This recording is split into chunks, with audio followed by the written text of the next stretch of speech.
I've become a deliberate thinker. I no longer create by default.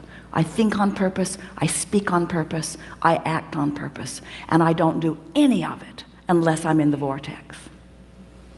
What do you mean? What's a vortex? What do you mean? What is a vortex? A vortex is a vibrational state of being that is the precursor of all positive motion forward of all that is. It's like encapsulated, condensed, straight up source. It's pure positive energy. It's the holding tank. It's the anchor. It's the touchstone. It's the place where all dreams and wishes and hopes are held until we find vibrational alignment with them. It's the eternal pool of well-being to which each of us have added mightily along the path of our physical experience. This vortex is something that, while you can't see it and while you may not be able to hear it,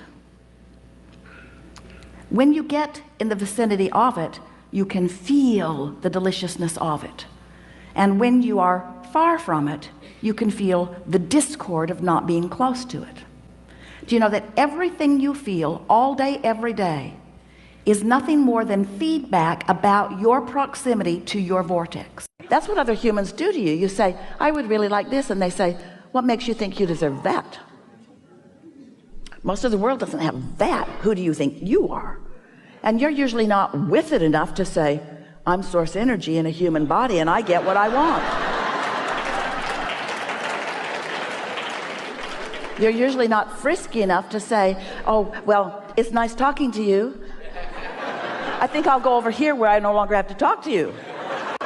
Because you are seeking calibration from me. Because now, why do you do that? Why do they, why does anybody, why do you seek understanding of others? Why do you want them to get you?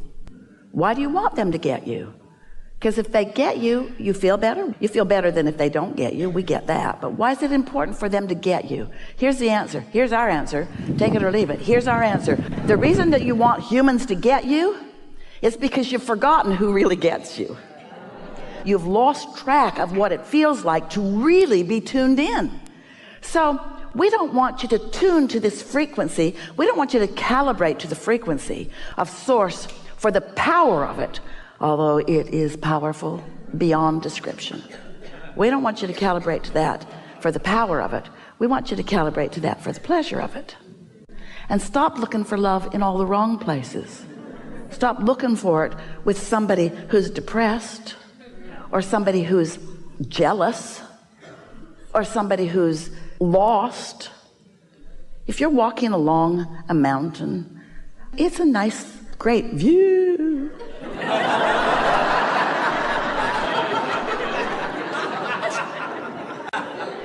And you're not feeling all that stable, and there are a couple of people with you. One, clumsy and dumb. Chances are that person's going to walk right off the cliff and not even know it.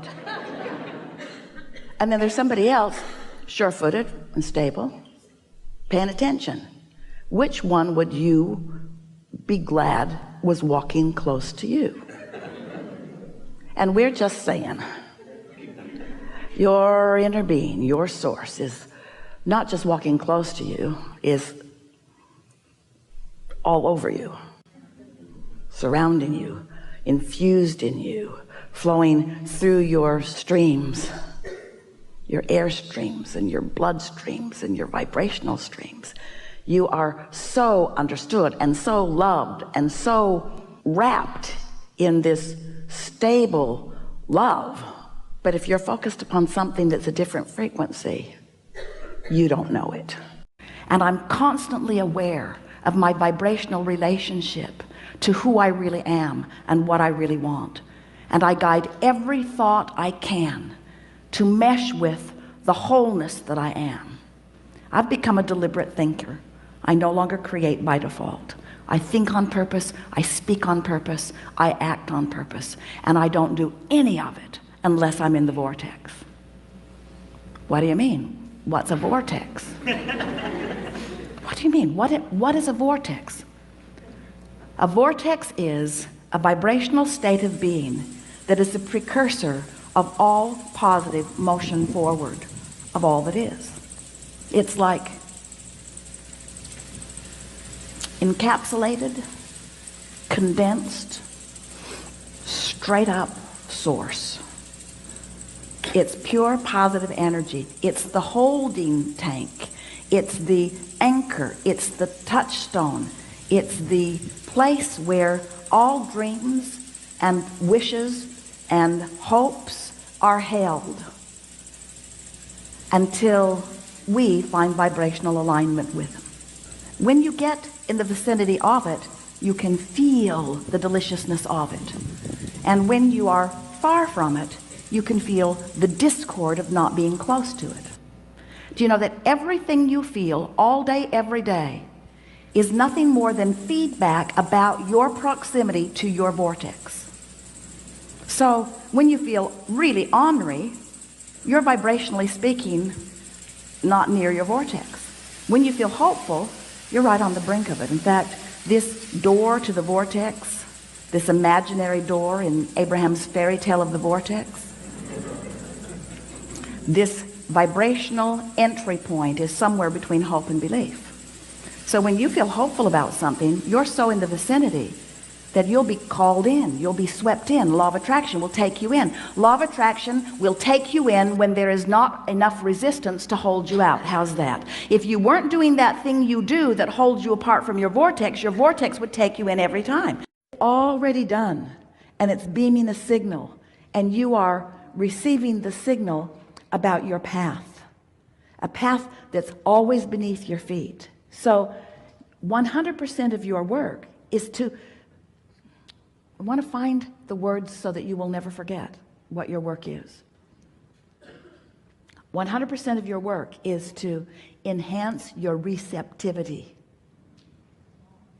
That's it. Get out of your own way. Enhance your receptivity.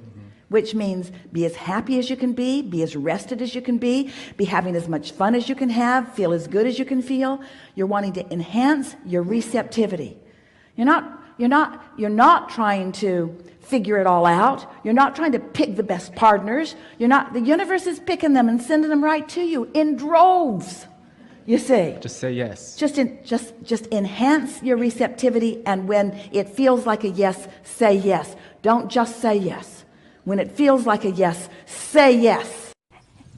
There's not any chance of you bumping into them unless you are vibrating somewhat there too. And why would you vibrate somewhat there too? Because you're still observing more than you are projecting your thought energy. And when you stop tending to the beliefs that don't serve you, they will become inactive in your experience. And in this moment that is your point of attraction, how you doing? And if you're doing all right, then affirm. If you're not doing all right, then do something about doing all right. And sometimes the best thing that you can do about feeling better than how you're feeling is take a nap. Sometimes that's the best choice. Or take a walk. Don't call that friend that you vent to. Don't vent. Don't verbalize. Don't affirm. Don't affirm with your words. Don't affirm with your mind. Don't affirm with your fist. Don't affirm. Don't affirm unless you're sure you're on the high flying disc.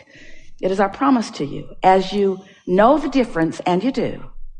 And when you're on the high flying disc, you get more and more specific. And when you're on less than high flying discs, you become less and less and less specific. In other words, the less specific you are, the sooner that path dries up. The more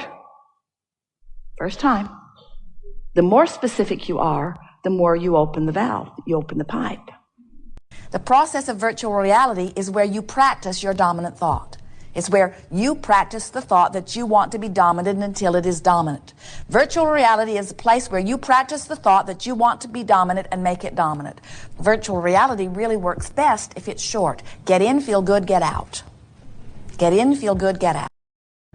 You came for alignment, yes. You just need to awaken your guidance system, and that's really why meditation is a good tool. And when you stop resistance, your vibration raises to your highest thought.